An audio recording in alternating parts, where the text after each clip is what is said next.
Ang pinakabagong Bristol Maxi na ito ay meron ng 200cc engine displacement, 4-stroke single cylinder naka-single overhead cam with 4 valves. At dahil upgraded na nga po ang engine nito into a 200cc engine displacement, bahagya pong tumaas ang power nito na meron ng 17.3 HP mula sa 15.8 HP horsepower nito. Habang tumaas din ang Newton meter of torque nito na meron ng 15.5 na mula naman sa 14.7 meter of torque nito nang ito'y 160cc pa. Kaya naman masasabi kong malaki-laki ang tinalon ng power nito at talagang maibibigay nito ang full performance ng scooter na ito. Sa kanyang fuel system, naka-electronic fuel injected pa rin, habang kanyang cooling system, ito po ay naka-liquid cooled. And for the starting system, pinapagana lamang din po ito ng electric push starter. Habang sa kanyang ignition system naman po, ito po ay naka-keyless pa rin. Pero pwede nyo pa rin po itong gamitan ng susi dahil meron po itong kasamang emergency key na isusok-sok mo mismo sa gitna ng bag nito in case na malobat yung battery ng mga remote natin dito. Of course, sa kanyang driving system, naka-continuous variable transmission pa rin. Dito naman tayo sa kanyang suspension. Sa harapan, naka-equip pa rin po ito ng telescopic fork, habang naka-inverted dual shock absorbers pa rin tayo dito with sub-tanks pagdating sa likuran. At para sa kanyang braking system, gaya na nakikita ninyo, pares pa rin pong equipped ng hydraulic disc ang preno nito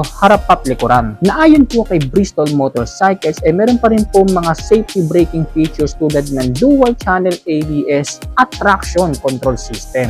Para sa iba pa niyang mga features, meron pa rin po itong ASS or auto stop start na kapag inaipit ka sa matinding traffic at inactivate mo nga itong features na ito, kusa pong mamamatay ang engine nito from 3 to 5 seconds na dahilan para huminto ito sa pagkonsumo ng gasolina. Naka-dual LCD display na napakaangas nga po ng disenyo. Naka-LED pa rin lahat ng mga ilaw nito mula sa ilaw sa harapan hanggang mga ilaw pagdating sa likuran. At ang pinakabagong nadagdag na features nga po dito sa scooter na ito ay yung built-in front dashcam po niya. Isang napakagandang features nga po na inilagay dito ni Bristol dito sa Maxi 200 na makakatulong sa atin as a rider para magkaroon tayo na kahit papaano proof of evidence na makatutulong sa atin in case sa mga alanganing sitwasyon. At pwede rin natin makapture dito yung mga rides na gagawin natin. And speaking of rides, hindi tayo mangangamba na baka malobat yung mga cellphone natin dito. Dahil meron pa rin po itong built-in charging ports na naka-USB at Type-C ready na rin po. At para naman po sa kanyang dimensions, meron pa rin po itong overall length na 1,980mm,